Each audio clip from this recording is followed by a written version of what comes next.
فرمایا وہی آپ پر نازل ہوئی، تو سب سے پہلے رب نے اسی تعلیم کو دیا جس کے لیے آپ آج بیٹھے ہیں۔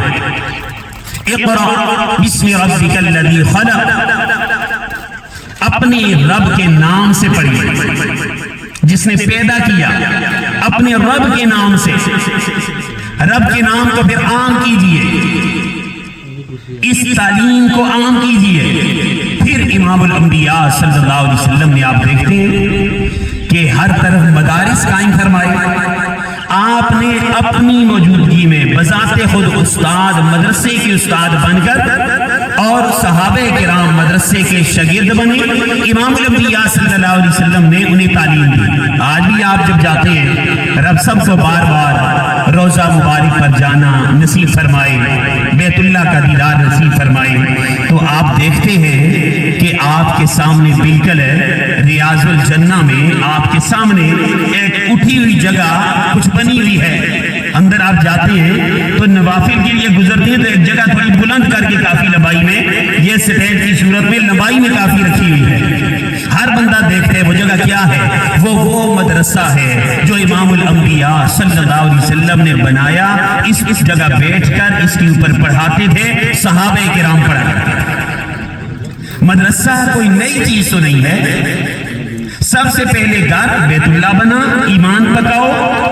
امام الانبیاء صلی اللہ علیہ وسلم سے بھی دیکھیں کہ سب سے پہلے آپ نے مدرسہ بنایا، اور مدرسہ جہاں بنتا ہے اس کا تعلق آج یہاں بھی بن رہا ہے، اور ہزاروں جگہ بنے، مزید بنیں گے، قیامت تک بنتے رہیں گے انشاءاللہ العزیز۔ سے کوئی طاقت روک نہیں سکتی ہے، لیکن ان سب کی سند کوئی پوچھے کیا ہے تو اپنے دل میں اطمینان سے کہہ دے کہ ان سب کی سند ملتی ہے جا کر امام الانبیاء محمد مصطفیٰ صلی اللہ علیہ وسلم سے۔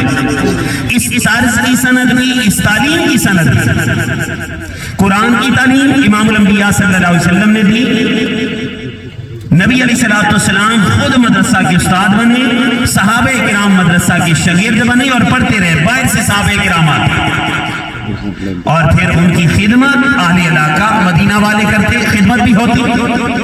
گویا مدارس میں پڑھنا پڑھانا یہ بھی امام الانبیاء صلی اللہ علیہ وسلم کے عمل مبارک سے، صحابہ کرام کے عمل مبارک سے ثابت، اور ان کی خدمت کرنا اہل مدینہ کا، جس طرح آج پاکستان میں بھی مدرسے چل رہے ہیں کہ آپ لوگ ہی مدارس کی معاونت کرتے ہیں، اپنی مدد آپ کا یہ مطلب ہے، اسی طرح اہل مدینہ بھی خدمت کیا کرتے ہیں۔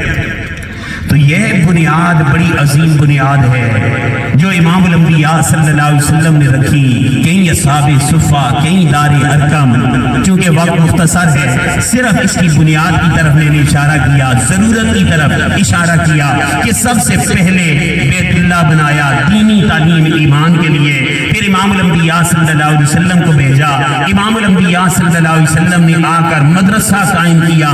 گویا یہ گھر ہوں یا نہ ہوں مدرسہ ضروری ہے۔ امام الانبیاء صلی اللہ علیہ وسلم ہجرت کر کے بھی گئے تو ابھی کئی ٹھکانہ نہیں پکڑا گھر میں، سب سے پہلے مسجد بنائی۔ لوگ کہتے ہیں یہ مسجد جگہ جگہ بنا دیتے ہو، یہ مساجد اس لیے بناتے ہیں یہاں ایمان کی حفاظت ہوتی ہے۔ 2 دن کی زندگی سے گزر جائیں گے، قبر میں یہ مساجد میں کیے گئے اعمال ہمارے کام آئیں گے۔ امام الانبیاء صلی اللہ علیہ وسلم ہجرت کر کے گئے تو سب سے پہلے ابھی صحیح پڑاؤ بھی نہیں ڈالا، رکے بھی نہیں ہیں، فرمایا مسجد بناؤ، مسجد لوگوں کا ایمان بچ جائے۔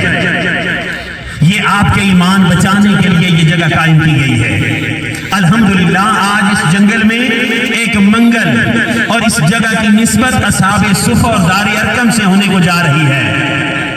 آپ آنے والے بھی مبارکباد کے مستحق ہیں، دائیں بائیں رہنے والے بھی مبارکباد کے مستحق ہیں، کیونکہ نسبت جو بہت بڑی ہے۔